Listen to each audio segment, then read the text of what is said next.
Prosseguimos e vamos dar por concluído este conjunto de conversas que andam muito em torno, já não tanto dos 12, mas do próprio Pedro, de Simão Pedro, o chefe do grupo, e que estava a fazer falta fazer este conjunto de conversas, Jesus século XXI.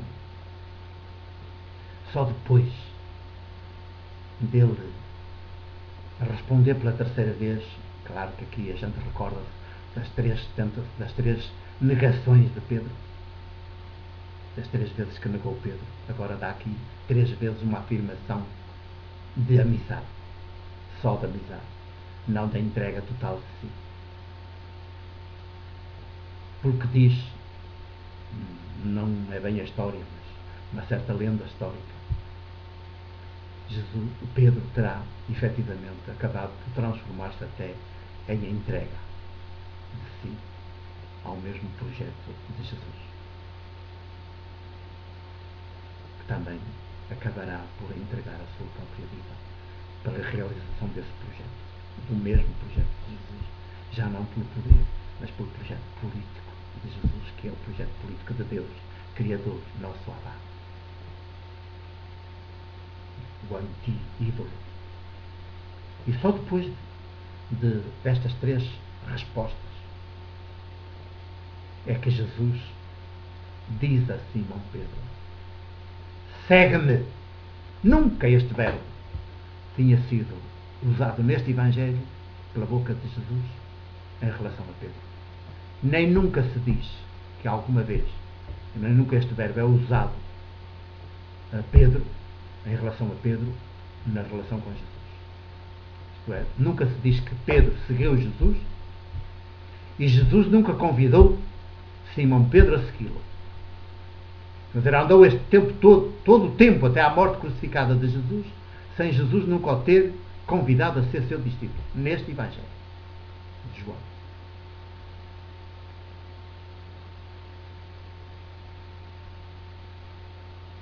Segue-me.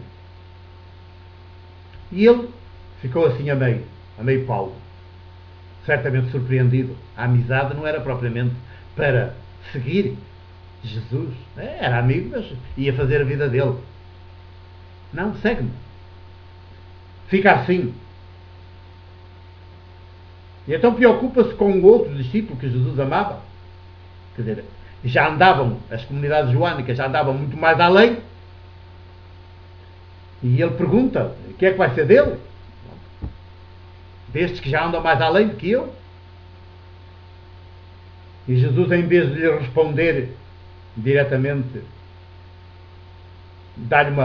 responde-lhe com uma pergunta para ele, para desmobilizar e trazê-lo à realidade, e depois acrescenta.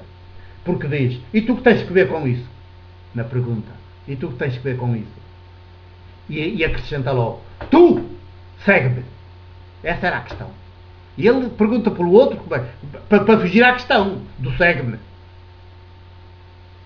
E Jesus insiste: não, tu segue-me. Não, agora a questão é esta: é se tu me segues ou não. Tu segue-me.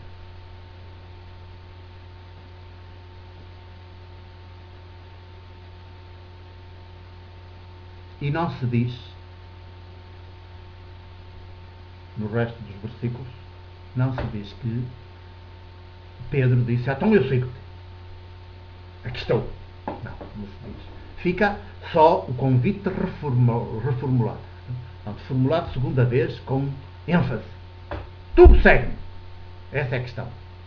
Porque se não me segues, está tudo perdido para ti. Nunca chegarás a ser plenamente humano dentro da história. Essa é a questão, é dentro da história.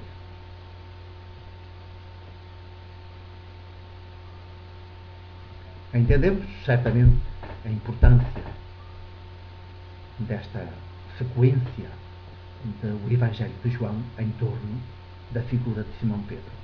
E agora fica uma grande questão: como é que, com um homem destes, que neste Evangelho é tratado desta maneira,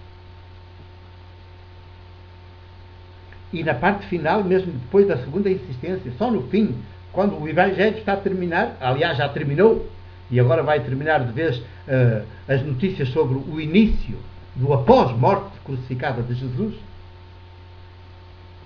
E ele é convidado a seguir Jesus, certamente através das comunidades joânicas, a fazer-se outro Jesus.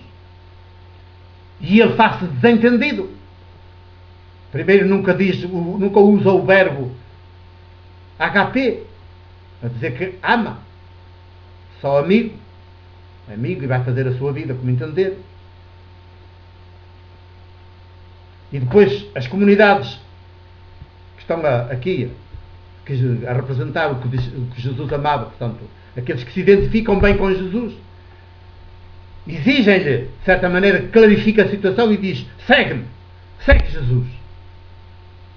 Que é o que temos que dizer a todos e a todas os que nos dizemos de igreja hoje, a começar pelo Bispo de Roma e pelos outros.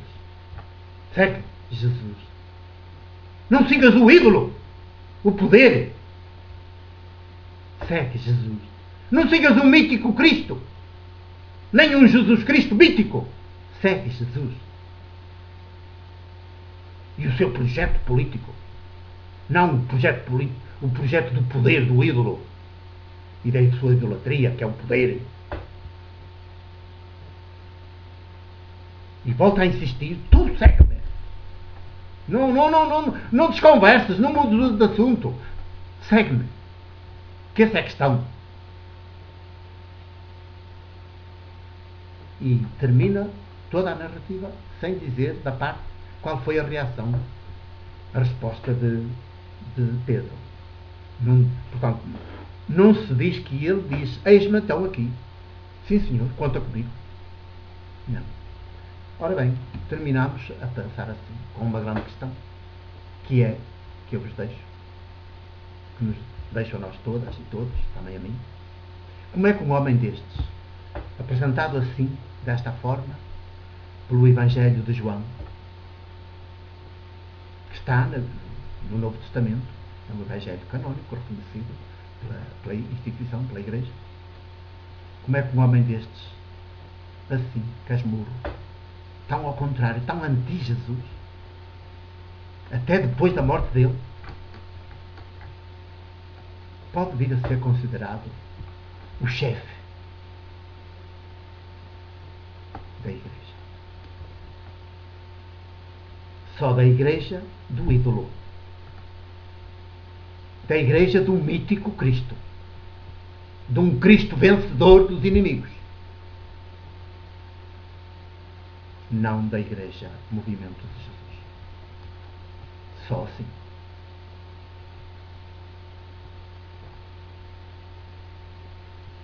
E o Evangelho de Lucas, no seu segundo volume, vai andar ali com o Pedro às voltas. E nós já sabemos por outras conversas anteriores que só no capítulo 12 é que finalmente este mesmo Pedro adere ao projeto de Jesus e se torna de Jesus. Só no capítulo 12, graças àquela pequenina comunidade clandestina que reunia em casa de Maria, a mãe de João Marcos. Pensemos bem nisto, porque é toda uma revolução eclesial, primeiro teológica, que temos de fazer nas nossas mentes, nas nossas consciências, nas nossas vidas, uma revolução teológica radical, para mudar do ídolo, Deus ídolo, para Jesus e o Deus que se revela em Jesus, Deus Criador, Deus Abba, de todos os povos.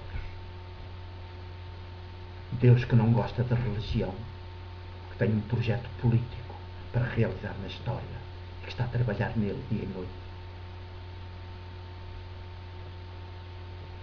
Numa guerra titânica, uma luta titânica, e ele desarmado contra o projeto do ídolo, o projeto do poder do ídolo, e em que o ídolo tem levado sempre a melhor.